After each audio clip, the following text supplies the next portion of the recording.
The evidence is now here.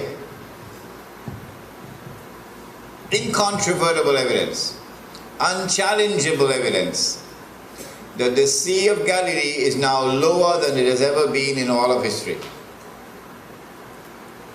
The rains come and winter come and so on, and the water level changes, but insignificant changes in water level, implying that the hadith of the Prophet ﷺ is now being fulfilled, that Gog and Magog have been passing by the Sea of Galilee. If Gog and Magog have been passing by the Sea of Galilee and drinking the water, implying consuming the water, can we identify them? Who is responsible for this excessive consumption of water from the Sea of Galilee? Can it be Egypt? No. Can it be Syria? No. Can it be Lebanon? No. None of these countries utilize water from the Sea of Galilee. Only two countries. Number one, Jordan, and number two, Israel.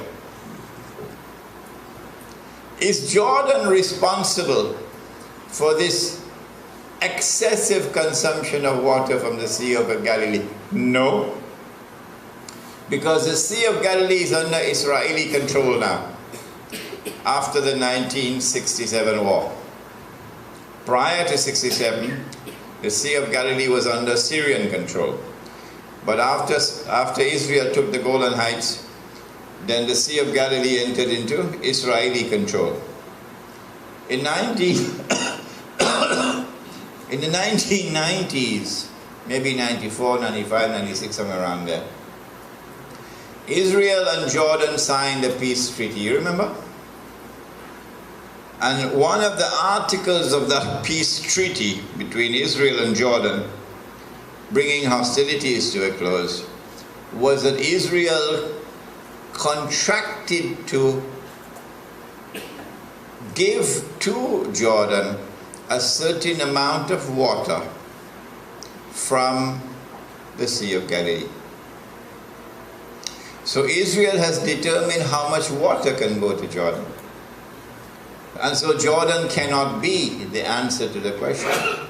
The question is, who is responsible for this excessive consumption of water from the Sea of Galilee?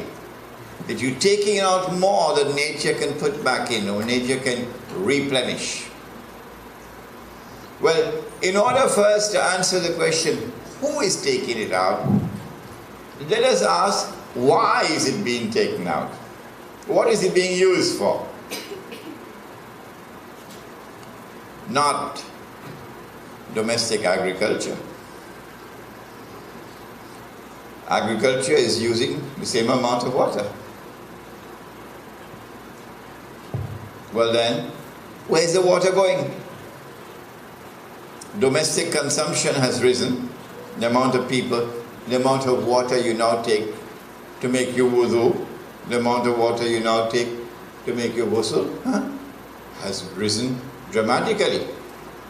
The amount of water you take to wash your hand, the amount of water you take to wash your clothes, all of this is rising dramatically, but this domestic consumption does not explain. Well then, where is the water going?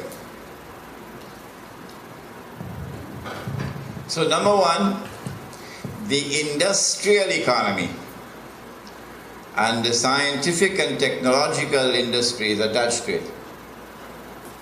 That's where the water is going. Modern industry is the thirstiest of all in history.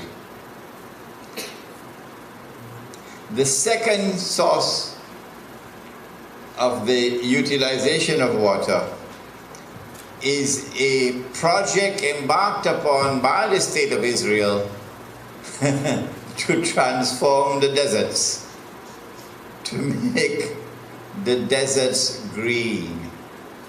If you want to make the desert green, you're actually changing nature. So you're going to be utilizing a massive amount of water. Okay. Who is responsible for instituting or establishing these policies? The industrial economy in Israel and the policy of making the deserts green. Is it the whole of Israel? Israel comprises two people. Number one, the European Jew, who has no racial lineage with Ibrahim alayhi salam. No. He's a Johnny-come-lately Jew. He just converted to Judaism yesterday. And then you have the actual Banu Israel, who lived in Yemen, in Iraq, in Egypt and so on, in Morocco. These are racially close to the Arabs. These are the Oriental Jews. And they are known in Israel as Sephardim. Sephardim, or the Sephardic Jews. But the others who came from Europe, they are known as the Ashkenazi. Ashkenazi. The state of Israel was established by the Ashkenazi. The Ashkenazi, or the European Jew, has controlled power in the state of Israel from day one. The government of Israel was comprised of Ashkenazi Jews, white people. So Israel has been effectively a European state.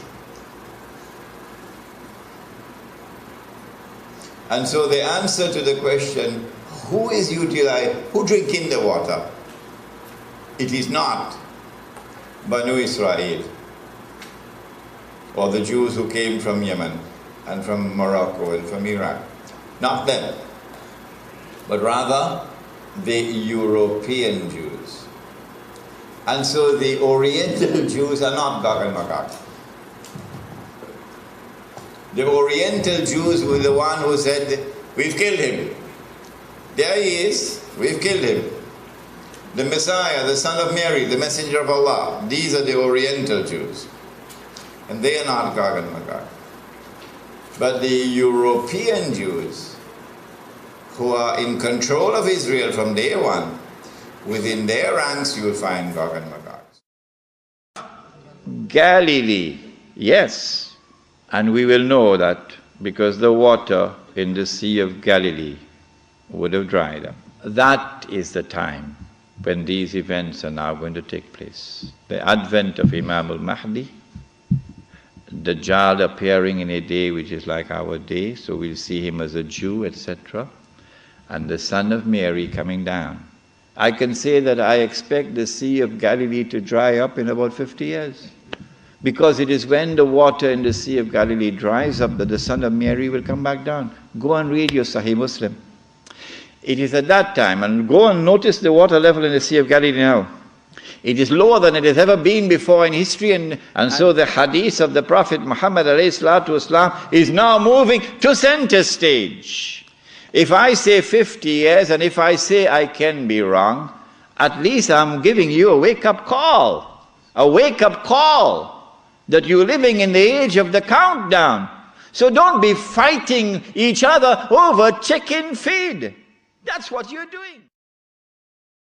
Okay, now this is a really upsetting story. The Sea of Galilee is at its lowest level in a century after a limited rainfall last February.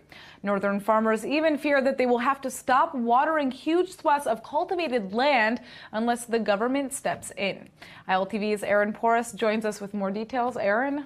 Thanks, Natasha. Yeah, the Kinneret, which is Israel's most important natural water source, only received 10% of its rainfall last month, rising by just 22 centimeters on average, as opposed to 60 centimeters in January. The head of the Upper Galilee Regional Council, Giori Zeltz, warned Agriculture Minister Uri Ariel of the Jewish Home Party that without government assistance, farmers would be forced to stop watering thousands of the 150,000 dunams, or the 37,000 acres, currently under cultivation for fruits and vegetables, and will lose tens of millions of shekels in produce. The rest of Israel has been